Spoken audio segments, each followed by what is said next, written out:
Suivez le journal avec STM Transport Voyageurs. Une nouvelle façon de voyager.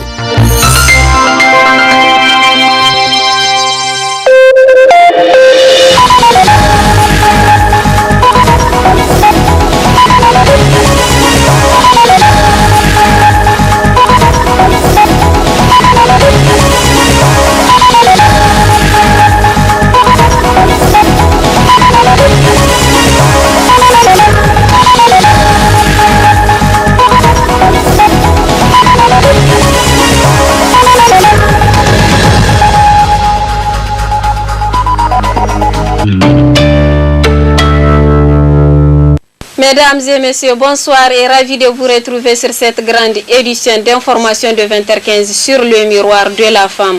Nous ouvrons cette édition avec la visite ce matin du gouverneur de la région de Niamey et plusieurs autres autorités dans certaines écoles primaires de la commune 1, dans le cadre d'échanger avec les élèves et les enseignants sur la sécurisation des écoles.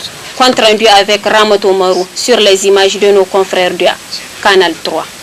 C'est après une série d'incendies, dont certains mortels, et conscients du danger de la recrudescence de ces incendies, que les parents d'élèves en compagnie du directeur des enseignements secondaires DRES, le directeur régional de l'enseignement primaire DREP et le gouverneur de la région de Niamey ont effectué cette visite au niveau de certaines écoles primaires et collèges d'enseignement professionnel et technique afin d'échanger avec les élèves et les enseignants sur la sécurisation des écoles. Notons bien qu'il y a des difficultés et nous savons que le gouvernement est en train de se préparer en conséquence pour faire continuer ce travail de renforcement des infrastructures et équipements dédiés à l'éducation.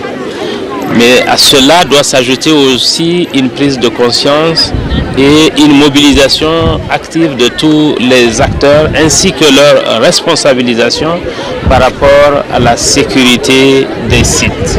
Cela ne relève pas seulement des autorités régionales ni du gouvernement, cela relève aussi des acteurs locaux aujourd'hui avec lesquels nous sommes en train d'échanger et faire les visites de terrain pour que des catastrophes que nous avons enregistrées, des incendies récurrents que nous notons dans la ville de Niamey, il faut absolument que cela s'arrête.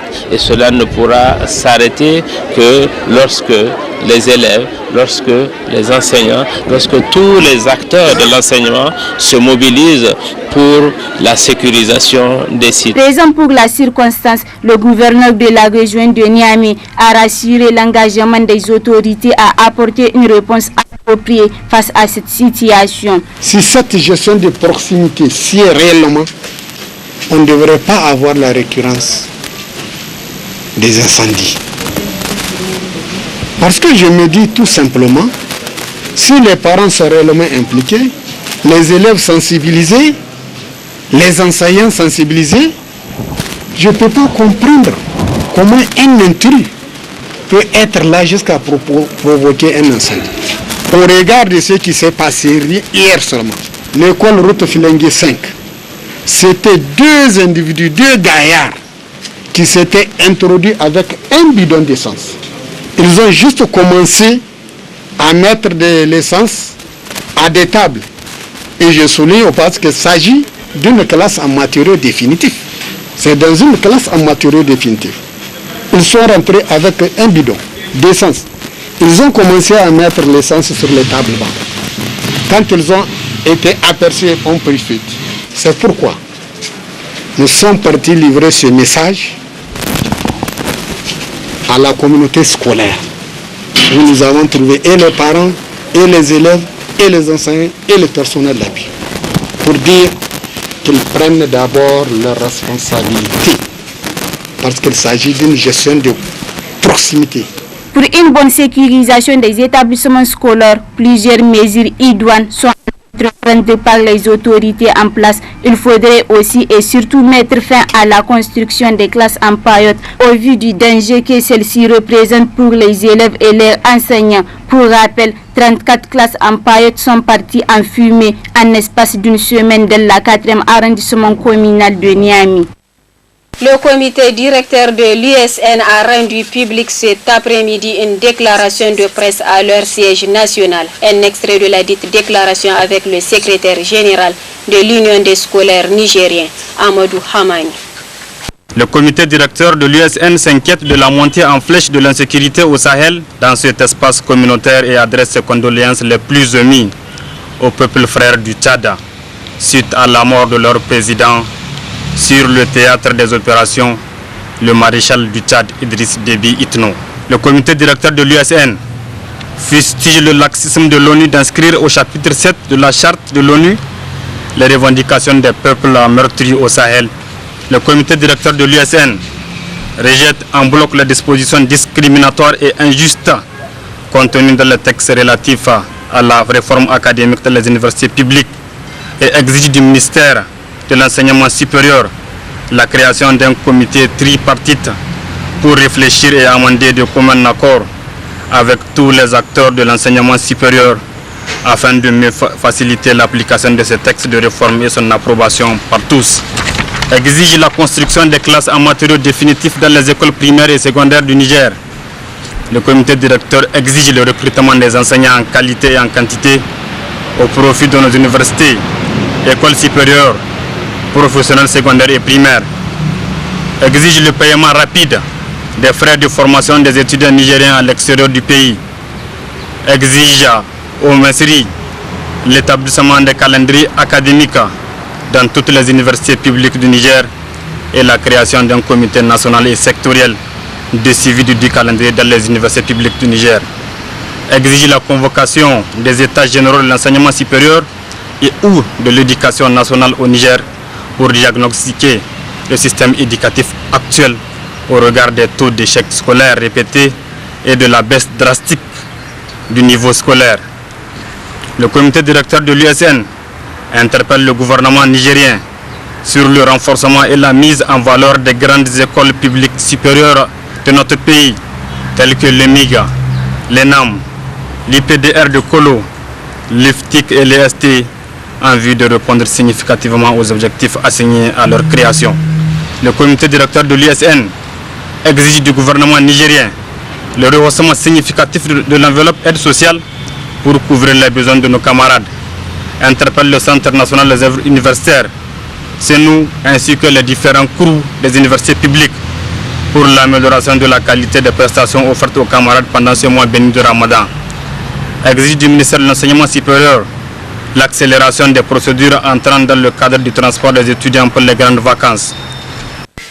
Célébration ce jour 22 avril 2021 de la journée mondiale de la Terre. À cette occasion, les élèves de CG 13 Talagué de la commune 4 de Niamey ont organisé une séance de plantation des arbres au sein du dit établissement, initiée par l'association des jeunes clubs verts du quartier Talagué. Le jour de la Terre marque les années d'anniversaire de la naissance du mouvement environnemental les plus importantes. Depuis sa création le 22 avril 1970, à nos jours 51 ans, durant toutes ces années, on a cessé de mettre l'accent sur le processus naturel, les technologies vertes émergentes et la pensée innovatrice qui peuvent restaurer les écosystèmes de la planète. La commémoration de cette journée est un moment fondateur qui doit être soutenu car avec beaucoup de signification et d'objectifs. Quand on dit la Terre, c'est notre environnement et cette journée elle est très importante parce que nous devons protéger notre environnement. Parce que c'est dans notre environnement que nous vivons, donc avec tous les problèmes qui sont attachés à notre environnement, c'est-à-dire les pollutions et autres. Donc cette journée c'est pour planter des arbres dans notre établissement. Donc, et nous savons tous que les arbres contribuent à assainir notre environnement. Surtout, il ne suffit pas seulement de planter des arbres, il faudrait également les entretenir. Et pour les générations futures, c'est-à-dire pour les élèves futurs qui vont venir, donc ils vont avoir assez d'hommes. Quand on voit dans la cour, il n'y a pas assez d'arbres. Donc c'est la partie où il n'y a pas assez d'arbres que nous avons décidé en collaboration avec le club vert des jeunes du CES Talagué de planter ces arbres dans notre cour. À cette occasion, les jeunes volontaires pour l'environnement ne sont pas restés en marge des activités. C'est une journée qui est consacrée à mobiliser une masse de citoyens qui sont conscients des enjeux climatiques. Les objectifs que vise cette journée, c'est de préserver la terre préserver notre terre et aussi faire des plantations d'arbres. Notons que la sensibilisation des jeunes ainsi que leur encadrement sur l'environnement et la plantation des arbres est une bonne initiative pour notre environnement, pour la lutte contre la sécheresse, surtout que notre pays est composé d'une grande majorité de jeunes, tous unis pour l'environnement restauré grâce à la journée mondiale de la Terre, pour qu'ensemble nous construisons notre monde de demain. Le monde musulman observe depuis le 13 avril dernier le jeûne du mois béni de Ramadan. D'ores et déjà, l'on entame la deuxième décade de ce mois béni. Quel est le comportement à tenir durant cette deuxième décade? Le consultant islamologue Dr Boubacar Seydou Touré nous explique. Nous avons dit la première décade,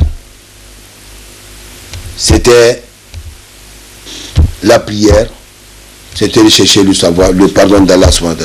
La deuxième décade de ce mois, c'est vraiment prier, multiplier les lectures de son Coran et faire abondant de zikr.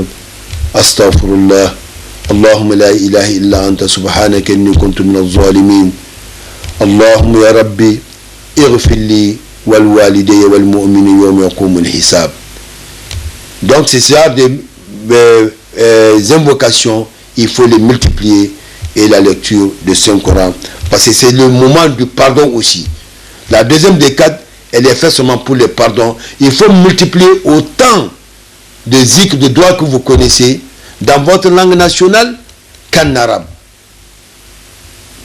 Voilà mes chers frères en islam, la deuxième décade, c'est non seulement le moment de la prière, le moment de faire beaucoup de zikr pour que Allah pardonne tous nos péchés durant ce mois. Début ce matin de la 11e édition du concours de lecture et de mémorisation du Saint-Coran ou Mousabaka organisé par le groupe de presse Tambara. Pour cette nouvelle édition, plusieurs innovations ont été apportées. Compte rendu avec Alouma Massani sur les images de Abdel Nasser Abdou.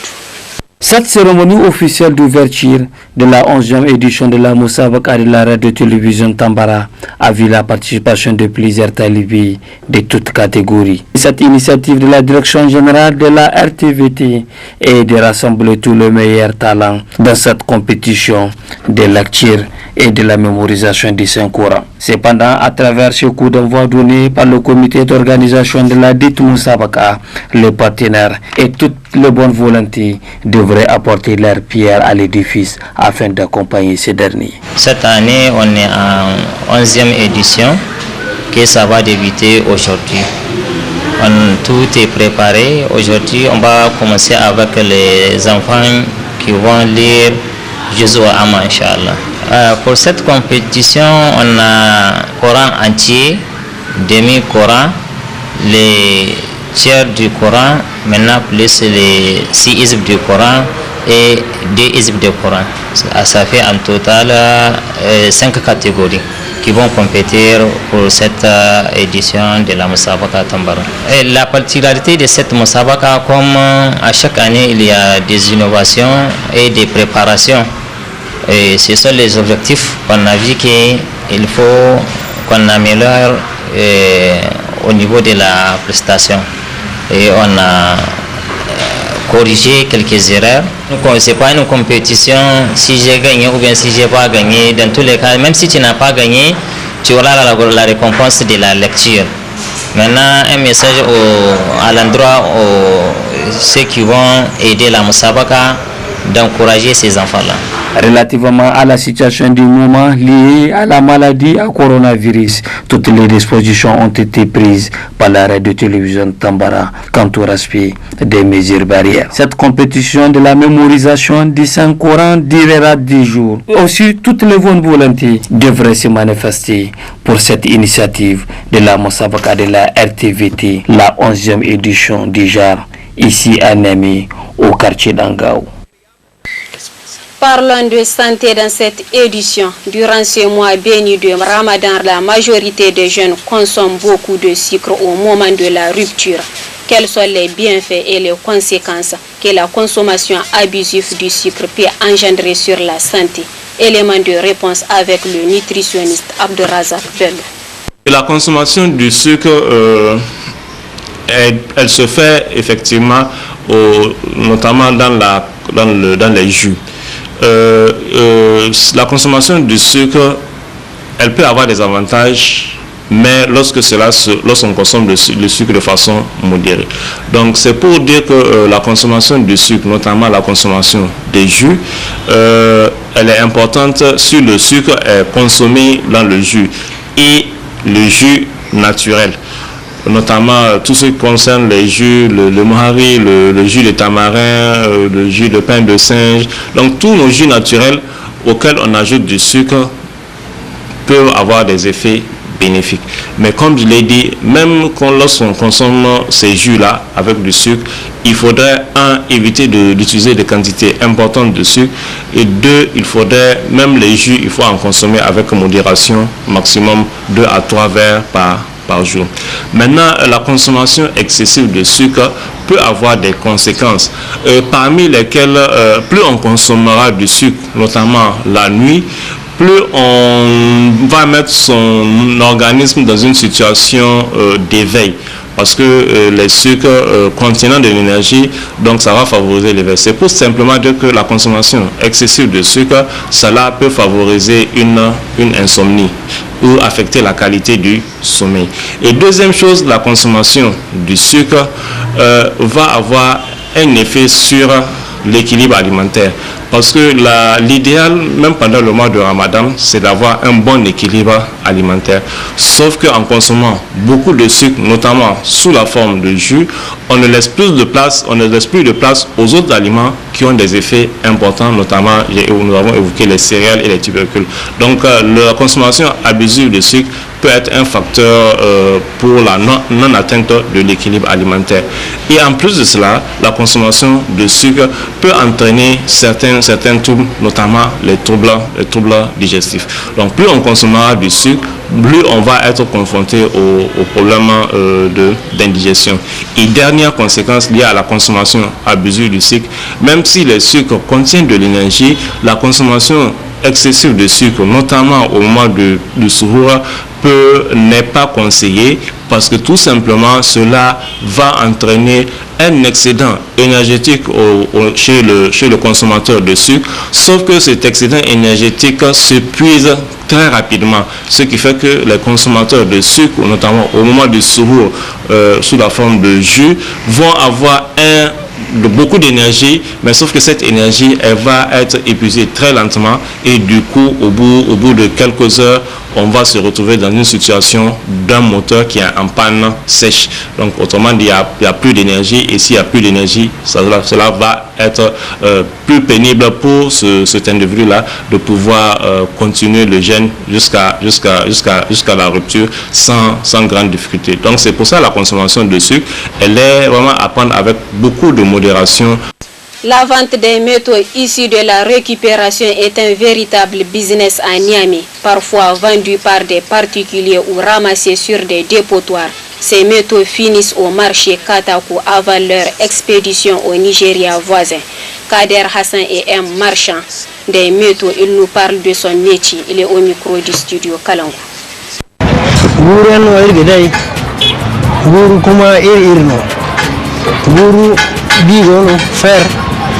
Guru aluminium gono igina se falo zarimtinga guru kware gono igina se branche guru kire mo gono kuma igina se kire da afomo gono igina sai totiya kuma en français ina sai zingle boren gono kauye ni ko kanga guro keki em kanda e bobo e ma erga dai boren gono su bai ni ka ne musam torke na yare musam ko kwara mu dai kwarara duwana kai em kan kinera kuma barku kan gonda agini kande e ma mu dia di ya daga erga dai di diwa kair ma daga no irsabara guru bi fer solo cho kairgo ergi kila dai waran cindugu do bor der ka kan de ibobo edin kare waran za kilo fo falaw ngomo kilo zonguno aluminium branche ngomo 1000 francs no kila kivre ngomo gonde 1500 kilo mat kile gade no wanjenge bore ke ne dise ngamo rero kona Nigeria ngero ganer no hare wuri kire do falaw yang kwamsa kum falaw mo irgin kiner ne ma cere wore se ngay moy go igite de kusuyan gondiyan ay ku igite de falaw kwa kuli igite barkan go gurgote ay lokaci ka lokaci dai gonde no ru ay koy pharmacie am tepkir tetanus zamburo masalo dan bor mare go wara ne go do me ngoro alhamdulillah gil ko saw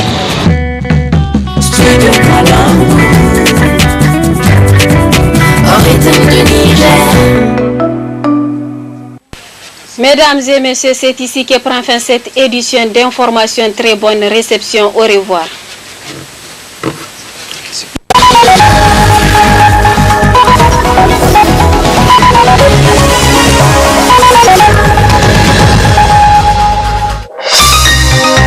Ce journal vous a été présenté par STM Transport Voyageurs. Une nouvelle façon de voyager.